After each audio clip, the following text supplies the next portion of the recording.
देखिए ये जो कैंप लगा, सबसे इम्पॉर्टेंट चीज़ की ये थी कि जो पाकिस्तान की टीम ऑस्ट्रेलिया गई हुई है, उसके बाद वहीं से इन लड़कों ने ट्रैवल करना था न्यूजीलैंड के लिए T20 के लिए। तो जो लड़के यहाँ पे अनाउंस रिमेनिंग जो लड़के थे T20 फॉर्मेट के जो लड़के यहाँ पिक हुए थे, उनकी ट्रेनिंग, उनका कैंप जो लगाना था, उसके सिलसिले में यहाँ पे कैंप लगा। 5 रोज़ा 5-6 दिन का ये कैंप है और आज आखिरी दिन है इस कैंप का। और कोशिश हमारी यही थी कि हम इनको ज़्यादा से ज़्यादा प्रैक्टिस करा सकें, जो कि मॉडर्न डे क्रिकेट जिस तरीके से खेली जाती है, जिस तरह स्ट्राइक रेट दुनिया की जो टीमें, बाकी टीमें जिस तरीके से खेलती हैं, अटैकिंग क्रिकेट खेलती हैं, डोमिनेट करती हैं जब खेल रही होती हैं बॉलर्स को, या अगर वो फील्डिंग कर रही हैं तो फील्डिंग अच्छी करती है, तो वो उस हवाले से उस तरह की ड्रिल्स कराई गई। 2 मैच कराए गए सिनेरियो, उसमें लड़कों को यही गाइडेंस या यही बताया गया कि आपने उस स्ट्राइक रेट से खेलना है। अगर किसी ने 50 करनी है, कोई इतना सर्टेन नंबर ऑफ बॉल्स पे आपने वो 50 करनी है, उसके बाद अगर आपने अब उस मोमेंटम को कैरी ऑन करना है, तो हम चाहते हैं कि हमारे प्लेयरों में ये चीज़ जो है अभी से ये चीज़ आए। ऑब्वियसली 3-4 दिनों में ये चीज़ें आप ज़्यादा टेक्निकल काम नहीं कर सकते, मगर हाँ एक चीज़ आप कर सकते हैं कि उनको मेंटली जो है आपको उतना इक्विप्ड कर सकते हैं कि ताकि वो जब बड़े मैचेस में, प्रेशर के मैचेस में जाएँ तो वहाँ जाके ये लोग परफॉर्म कर सकें। जी मुर्तज़ा भाई। यासिर भाई, हम देख रहे हैं क्योंकि पाकिस्तान का T20 में जिस तरह का फॉर्मेट बना हुआ था, बाबर और रिजवान ऊपर से बारी लेते थे, वो सर्कल में बहुत ज़्यादा रन्स नहीं करते थे जिस तरह दूसरी टीमें कर रही थी। आपने खुद ही कहा कि स्ट्राइक रेट इंप्रूव करना या ज़्यादा करने के हवाले से, तो क्या नए प्लेयर्स को इस सीरीज़ में चांस दिया जाएगा, या बाबर रिजवान से कोई बात की है कि वो स्ट्राइक रेट को इम्प्रूव करें, या एक की पोजीशन चेंज की जाएगी? देखिए, बाबर और रिजवान से बात करने का जहाँ तक ताल्लुक़ है, मेरी तो उनसे मुलाकात या टीम मैनेजमेंट से मेरी मुलाकात नहीं हुई। मैं यहीं पे कैंप को आके मैंने ज्वाइन किया है। ऑब्वियसली ये कंसर्निंग चीज़ है, और उसके साथ साथ ये है कि जितने नए लड़के अब आ रहे हैं, अब देखें वर्ल्ड कप इतना दूर नहीं है, जून-जुलाई में जब वर्ल्ड कप होना है, और जो अब जितनी भी क्रिकेट पाकिस्तान की हो रही है वो T20 फॉर्मेट में, तो ऑप्शन हमारे पास ये है कि अब जितने भी मैचेस हैं, इसके बाद अगर जो भी कोई सीरीज़ होगी तो उसमें कोशिश ये होगी नए ऑप्शन देखे जाएं कि अगर कोई खुदा न खासा आपने पास में देखोगे कि जब आपका एक प्लेयर इंजर्ड होता है, या लड़के परफॉर्म मिडल में या ओपन में नहीं करते, या फास्ट बॉलर इंजर्ड होते हैं, तो टीम स्ट्रगल करती है हमारी। तो उन ऑप्शन को देख लो हमने, नए लड़के यहाँ पे भी, और उससे अच्छी चीज़ मैंने ये देखी है कि जो डोमेस्टिक के परफॉर्मर, डोमेस्टिक जो कराची में टूर्नामेंट हुआ, उसके परफॉर्मर्स को यहाँ बुलाया गया, उनको दिखाया गया और एक्सपोजर दिया गया। हमारे पास यहाँ इफ्तिखार, फ़खर जमान और अहमद शहजाद जैसे सीनियर प्लेयर मौजूद थे, जिनके साथ उन लड़कों ने I'm sure सीखा होगा। जी यासिर भाई, ये बताएं कि अभी हमने देखा है कि कैंप के अंदर खास तौर पर पावर हिटिंग की उस पर काफ़ी जोर दिया जा रहा था, लेकिन आजम खान को गेम भी लगे इस दौरान में, तो वो किस तरह फिट हैं? अभी कोई ज़्यादा सीरियस इंजरी तो उनको नहीं हुई? और दूसरा, किस तरीक़ेकार से आप इस दफ़ा कोचिंग करें, क्या डिफरेंस लेकर आ रहे हैं? देखें, आज़म का बिल्कुल अभी थोड़ा सा बॉल उनको लगा, मगर बिल्कुल ठीक है, वो दोबारा मेरे ख्याल से भी बैटिंग आगे करेंगे। इतना कोई सीरियस उनकी इंजरी नहीं है, ये ups and down injuries Nicholls आते रहते हैं, मगर कोई इतना कोई सीरियस इशू नहीं है।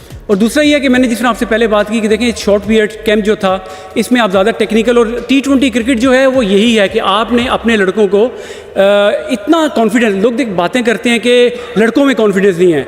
देखिए, जब तक कोचिंग स्टाफ अपने लड़कों को खुद कॉन्फिडेंस नहीं देगा तो उनमें कॉन्फिडेंस नहीं आएगा। हमारी अप्रोच इंशाल्लाह ये होगी, जितने भी कोचिंग स्टाफ होंगे, लड़कों को हम कॉन्फिडेंस दें, उनको उनका जो फ्लेयर है, जो उनका नेचुरल टैलेंट है, हम उनको यही कहेंगे कि आप जिस तरीके से आप डोमेस्टिक में खेलते हैं, उसी तर्ज की क्रिकेट जो है अब आप अपने पाकिस्तान के लिए खेलें। तो ज़्यादा टेक्निकल T20 में तो नहीं होता। आप देखें, फिज़िकली आप कह सकते हैं उनको, आप और बेहतर कर सकते हैं। बॉलर्स अगर हैं तो आप उनको ऑप्शन दे सकते हैं कि अगर दूसरी टीम आपके खिलाफ कोई प्लान बना कर आई है, तो आपका प्लान B या C क्या है, कि अगर आपको जब मार पड़ रही हो या कोई इस तरह का सिनेरियो आ जाए, नए लड़के इंडक्ट कर रहे हैं हम, प्रेशर में उन्होंने कैसे हैंडल करना। तो ये छोटी छोटी चीज़ें वक्तन हम उनसे बात करते रहते हैं। यासिर भाई, 9 इजाफी प्लेयर्स थे कैंप में, अभी आपने नाम लिया अहमद शहजाद का, वो T20 स्क्वाड में हिस्सा लिया। आपने उनकी परफॉर्मेंस भी यहाँ पे देखी होगी, काफ़ी क्लीन हिटिंग कर रहे थे। हारिस भी जो है वो भी एक्स्ट्रा ऑर्डिनरी किस्म के शॉट्स मारते हैं। तो क्या आप जो है रिकमेंड करेंगे कि सिलेक्शन कमेटी को इन प्लेयर्स को आगे जो है सीरीज में रखा जाए? न्यूजीलैंड की बात हो। देखिए, आपने अहमद की बात की, और मेरा तो बल्कि कोलीग, मेरा जूनियर भी है, और मुझे बड़ी खुशी हुई उनको देखकर। उनका थोड़ा तो पर्पल पैच चल रहा था 3-4 साल से, उनकी परफॉर्मेंस उस तरह नहीं आ रही थी। मैं डोमेस्टिक में रहता, मैं इंग्लैंड में हूँ, मगर मैं वहाँ से भी यूट्यूब पे जब मैचेस आ रहे होते हैं मैं फॉलो कर रहा होता हूँ, जितनी भी क्रिकेट पाकिस्तान की होती है मैं देख रहा होता हूँ कि कौन क्या कर रहा है। अहमद शहजाद ने डोमेस्टिक में भी अच्छा परफॉर्म किया हुआ है और T20 में भी, और मेरा उसको मैसेज यही था, मैंने कहा कि ओनली तुम अगर टीम में दोबारा जगह बनानी है तो यही तरीका है आपका, परफॉर्मेंस करें जहाँ आपको मौका मिले, आप अपनी फिटनेस उसका, मैंने देखा कि जितने भी हमने सेशंस किए, ड्रिल्स करवाई, उसने बिल्कुल अच्छे तरीके से फोकस, लोग बात तो करते थे उनके इस इशू की वजह से, मगर मैंने ये देखा कि वो काफ़ी चेंज अहमद में आई है। और इसी तरह लास्ट मैसेज उसको मेरा यही था कि आप इसी तरह परफॉर्मेंस करते रहें, सिलेक्टर्स पे प्रेशर डालते रहें अपनी परफॉर्मेंस की बेस पर, तो इंशाल्लाह एक दिन आएगा जब आप आए, आपको मौका मिले तो आप उसके लिए रेडी रहें। आपसे ये है कि पाकिस्तान के बहुत से ऐसे खिलाड़ी हैं जिन्हें बहुत कम मौके मिले, बहुत बड़ा दर्जा नहीं मिल सकते, आपके साथ भी साइन करें, तो आप समझते हैं कि ऐसे खिलाड़ियों को देखिए, मैं हमेशा से यही चीज़ होता था कि अल्लाह ने कभी भी अपॉर्चुनिटी इस लेवल पे दी, कोचिंग में या इस तरह की काम में हुए, तो मैं उन लोगों पे सबसे ज़्यादा मेरी नज़र होगी जिनको लोग डिसरिगार्ड करते हैं, जिनकी परफॉर्मेंसेस को लोग ऑनर नहीं करते। और मैंने जो पहले बात की कि जिस तरह T20 के परफॉर्मर्स को पहली दफ़ा ही वो कहते हैं ना कि पसीना खुश्क होने से पहले मज़दूर की मजदूरी मिल जानी चाहिए, तो मैं भी यही बिलीव करता हूँ कि जो बंदा अगर फॉर्म में है, फिटनेस उसकी अच्छी है, तो उसको उसका रिवॉर्ड मिलना चाहिए। हम लोगों में थोड़ा सा ये होता है कि हम अप्रिशिएट करते कम हैं, नेगेटिव चीज़ें निकाल लेते हैं, अप्रिशिएट नहीं करते। तो यही है कि परफॉर्मेंस की आपने जिस तरह बात की, जो लड़का जब परफॉर्म करे तो उसको उसका हक मिलना चाहिए। अच्छा वैसे भाई बहुत से नए लड़कों को भी मौका दिया जा रहा है। हमारे जो शाहीन शाह अफरीदी कप्तान भी न्यूजीलैंड के खिलाफ नए होंगे, क्या देख रहे हैं टीम कितना बेहतर परफॉर्म कर सकेगी? क्योंकि शाहीन शाह अफरीदी जब मुल्तान सुल्तान और लाहौर कलंदर के साथ थे, उन्होंने बड़ा अच्छा टीम को लीड किया था। अब क्या देख रहे हैं न्यूजीलैंड के खिलाफ? देखिए, हमारा तो अब हिस्ट्री देखें T20 की, हमारी बड़ी बैलेंस साइड है। हमारे पास एक्साइटिंग क्रिकेटर्स हैं, जिस तरह यहाँ पे फ़खर जमान, इफ्तिखार हैं, उसके अलावा नए लड़के जिस तरह हसीबुल्लाह का मैं यहाँ नाम लूँगा, बड़े ही एक्साइटिंग अंडर 19 उन्होंने 2 साल पहले जब खेली, वर्ल्ड कप खेल रहे थे, उस तरफ से मैं उनको फॉलो कर रहा हूँ। उसके अलावा साहबजादा फरहान को पहले मौका मिला है और अब काफ़ी इम्प्रूव नज़र आए हैं। और भी लड़के हैं जो डोमेस्टिक के इस टूर पर तो नहीं है, मगर अगर पाकिस्तान क्रिकेट बोर्ड उन पर नज़र रखे तो फ्यूचर में वो आपको कर सकते हैं। बाकी जो ऑस्ट्रेलिया में लड़के हमारे मौजूद हैं, वो भी देखें पाकिस्तान के लिए उन्होंने बड़ा सर्व किया, अच्छे प्लेयर हैं। इंपॉर्टेंट चीज़ ये होती है कि आपका एक इन्वायरमेंट, एक ऐसा माहौल जो टीम का डेवलप होता है on the time, on the day, तो वही टीम सक्सेसफुल होती है। और आई एम श्योर पाकिस्तान की मैनेजमेंट ये कोशिश कर रही है कि ऑल्दो जिस तरह की परफॉर्मेंस ऑस्ट्रेलिया में हो रही है, मगर न्यूजीलैंड के लिए जो है हमारे पास एक राइट कम्बिनेशन है और आई एम श्योर हम लोग वहाँ पर अच्छी परफॉर्म करेंगे। सर मेरे 2 सवाल आपसे। जी जी। एक तो ये कि आप बड़े शॉर्ट टर्म पीरियड के लिए आपको अभी असाइनमेंट दी गई है, ठीक है, और जिस तरह का दौरा न्यूजीलैंड है, न्यूजीलैंड अपने होम ग्राउंड पर किसी भी टीम के लिए आसान तो नहीं है, तो आप समझते हैं कि पाकिस्तान वहाँ पर वाइट वॉश या उसको सीरीज में कामयाबी हासिल कर सकते हैं? देखिए, शॉर्ट टर्म तो ये हर चीज़ यहाँ पे शॉर्ट टर्म ही चल रही है, छोटी छोटी चीज़ें हो रही हैं, महीने 2 महीने की हो रही है, तो वो तो कोई ऐसा है नहीं। दूसरा ये है कि परफॉर्मेंस की आप बात करें, देखिए आप T20 वर्ल्ड कप ऑस्ट्रेलिया में होता, उससे पहले न्यूजीलैंड में एक ट्राई सीरीज़ हुई थी, पाकिस्तान ने वो जीती थी, बांग्लादेश न्यूजीलैंड पाकिस्तान ऑब्वियसली अच्छा है इस फॉर्मेट में, अच्छे प्लेयर्स हमारे पास हैं और उम्मीद यही है कि हमने जो प्रिपरेशन यहाँ पे भी की, लड़के अप्लाई करेंगे अपने आप के। जो नए लड़कों को अपॉर्चुनिटी मिली है, सैम अयूब बड़े एक्साइटिंग क्रिकेटर है हमारे पास, और भी जो लड़के आएंगे इंशाल्लाह I am sure. Abbas Afridi एक अच्छे प्रॉस्पेक्ट हैं, अच्छे ऑलराउंडर बनने की उनमें सलाहियत है, उनका जो एटीट्यूड है मुझे बड़ा अच्छा लगा। हमने पास में ये देखा कि जो अगर बॉलर है तो वो सिर्फ बॉलिंग पे ही फोकस रखता है, मगर हमारी होना ये चाहिए कि जो अगर बॉलर है तो उसको अपनी बैटिंग पे भी काम करना चाहिए। अब्बास में ये मैंने देखा कि वो अभी भी, बल्कि देखिए नेट में बैटिंग कर रहे हैं, कल परसों से भी वो बैटिंग कर रहे हैं। तो ये चीज़ हम अपने लड़कों में ये चीज़ हमने डालनी है कि अगर आपने पाकिस्तान के हायर लेवल पे खेलना है तो आपको ना या बैटिंग या बॉलिंग पे नहीं, आपको फील्डिंग, बाकी चीज़ों पे भी फोकस करना पड़ेगा अगर लंबे अरसे के लिए पाकिस्तान को सर्व करना है। अच्छा, पाकिस्तान में बहुत सारा देखा जाता है कि हम उस बॉलर को तरजीह देते हैं जिसकी पेस 140 प्लस है। क्या आप भी उन्हीं को तरजीह देंगे या उन बॉलर्स को भी तरजीह देंगे जो स्विंग करते हैं, इवन तो उतनी पेस नहीं है लेकिन अच्छा काम कर रहे हैं? देखिए, तरजीह तो सिलेक्टर्स देंगे, किसको रखना है वो नहीं रखना, अब तो टीम बन गई है। मगर ये है कि देखिए, ये एक फैक्टर होता है किसी भी प्लेयर फास्ट बॉलर्स के लिए कि पेस एक फैक्टर होता है, मगर उसके साथ बाकी लवाजमात भी होते हैं कि आपने देखा है वो लड़का प्रेशर में कैसी बॉलिंग करता है। PSL की ये लीग्स हैं या जो लीग्स में परफॉर्मेंस करते हैं, ज़मीन आसमान का फ़र्क होता है। जब वहाँ पे खेलते हैं आप नेशनल टीम के लिए, अपने मुल्क के लिए खेलते हैं, प्रेशर पड़ता है आपको, जब टॉप क्लास बैटिंग के खिलाफ बॉलिंग करनी पड़ती है वहाँ पे आपका टेस्ट होता है। तो हमने बाकी चीज़ों को भी कंसिडर करके किसी प्लेयर को अगर चांस देना है तो हमने ये सब चीज़ें देखनी है, फिटनेस लेवल देखना है। लोग ये कहते हैं कि 3 घंटे की फॉर्मेट होता है, क्रिकेट छोटी होती है, मगर मैं ये समझता हूँ कि जितनी एनर्जी उसमें आपकी ज़ाया होती है वो इतनी 4 डे में, क्योंकि आपको उसको गैप मिल जाता है, आपको रेस्ट मिल जाता है, बड़े बड़े ब्रेक्स आते हैं। मगर T20 आजकल की क्रिकेट ऐसी है कि आपने देखा होगा कि इंजरीज भी ज़्यादा इसीलिए होती हैं कि वो एक्सप्लोसिव क्रिकेट है, आपको भाग दौड़ ज़्यादा करनी पड़ती है।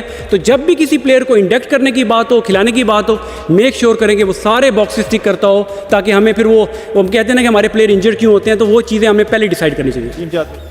यासर भाई, क्या समय था जिस तरह ऑस्ट्रेलिया में पाकिस्तान टीम 2 टेस्ट मैच हारती थी और तीसरे का भी रिजल्ट बाकी है, अगर तीसरा भी हारती है तो इसके भी नतीजे होंगे T20 सीरीज पर?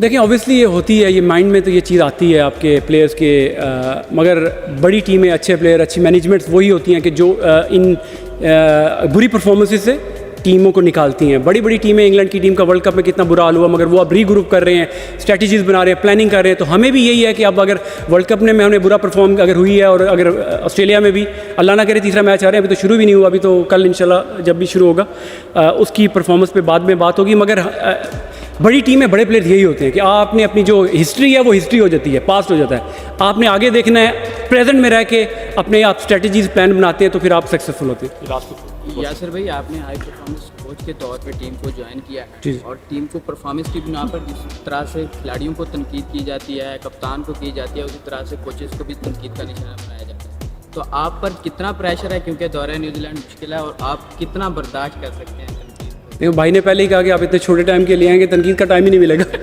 लास्ट क्वेश्चन जी। नहीं मैं जवाब देता नहीं, ऐसी कोई बात नहीं है। देखिए ये है, अब जब आप इस जगह पे आते हैं तो आपको तारीफ़ भी होती है, आपकी क्रिटिसिज्म भी होती है, डिपेंड करता है मैं इसको कैसे लेता हूँ। हर बंदा अपना काम करता है, आप लोगों ने बिल्कुल अपने एक्सपीरियंस से, अपने माइंड से आप बात करनी होता है, हमें अपने हिसाब से लेना होता है। और जब खेलते थे तब भी तनकीद होती थी, बल्कि ज़्यादा तनकीद होती है। ठीक है, हर बंदे का अपना पॉइंट ऑफ व्यू होता है और होना भी चाहिए, मगर हमारा ये रिस्पॉन्सिबिलिटी और हमारी जॉब है कि जब अच्छा करते हैं फिर तारीफ़ भी होती है, जब बुरा करते हैं बुराई भी। Last question. अच्छा यासिर, अमूमन हमने यहाँ पे प्रैक्टिस सेशन कवर किए तो पंचिंग बैग हमें फर्स्ट टाइम नजर आया, उसके ऊपर मुक्केबाज आए जाते हैं, लेकिन यहाँ पे इस बार बैटर्स ने बल्लेबाज आए, तो इसके पीछे क्या रीजन थी? और दूसरा कि अगर किसी भी आपको लॉन्ग टर्म कॉन्ट्रैक्ट की ऑफर करता है तो कौन सी ऐसी चीज़ें जो कि आप खिलाड़ियों के अंदर लाना चाहेंगे एज अ कोच, उनकी किस तरह से आप कोचिंग कर रहे हैं? देखिए पंचिंग बैग वाली बात है, देखिए मैंने वो जो लेवल 4 ECB इंग्लैंड लवबरा यूनिवर्सिटी से किया है, हमें 2-2.5 साल यही चीज़ सिखाई गई है। अगर आप पता नहीं आपने देखा, शुरू में हमें मतलब राफ्टिंग सी पे हमें वो रिवर पे ले जाते थे, पहाड़ों से नीचे लाना, गारों में लेके जाना, इस तरह की चीज़ें हमें करवाई गई। हम खुद हैरान थे कि हमें क्या करवा रहे हैं। तो ये छोटी छोटी चीज़ें, आप मॉडर्न डे क्रिकेट इसी को कहते हैं कि जब आप ये देखें, क्रिकेट जो है पहले आर्ट होता था, आर्ट होगा अभी भी, मगर अब ये साइंस हो गई है। अगर आपने अपनी क्रिकेट को बेहतर करना है तो आपने बॉल कैसे करते हैं या बैट कैसे पकड़ते हैं, वो अब चीज़ हिस्ट्री हो गई है। अब अगर आपने लड़कों को बेहतर करना है, दुनिया का मुकाबला करना है, तो ये छोटी छोटी चीज़ें, ये छोटी छोटी ड्रिल्स आपको अपने प्लेयर्स को देनी पड़ेंगी। उनको अभी यहाँ पे अगर हम हार्ड ट्रेनिंग करेंगे ना तो ये मुश्किल प्रेशर में जाके अच्छा परफॉर्म करेंगे। यहाँ पे अगर हम ईजी लड़कों को, मैंने एक दफ़ा मैं थोड़ा सा सख्त भी होता, लड़कों से हार्श भी होता, मैंने फिर उससे माजरत भी की थी। मैंने कहा मैं अगर मेरा बच्चा या मेरा छोटा भाई भी अगर कोई गलती करेगा तो मैं पिन पॉइंट करूँगा अगर वो नाराज़ भी होगा, मगर तुम लोगों का कैरियर आगे बहुत ज़्यादा कैरियर है। मैं अभी तुम्हें बताऊँगा तो सारी उम्र वो चीज़ तुम लेके आगे चलोगे। तो मैं छोटी छोटी चीज़ें, आप ये रिजल्ट जो होते हैं कभी भी ओवरनाइट नहीं आते, और ये कामयाबी भी जो होती है 1-2 दिन में नहीं आती। ये प्रोलॉन्ग, अब लंबे अरसे की बात करें, देखते हैं वो क्या इनका डिसीजन होता है। मगर मेरी ये कोशिश होगी मैं 1 दिन काम करूं, मैं 1 महीना काम करूं, मेरी जो बेस्ट जो मैंने नॉलेज है, मैंने जो सीखा है, मैं इन लड़कों में ट्रांसफ़र करूं। बहुत शुक्रिया, थैंक यू सो मच।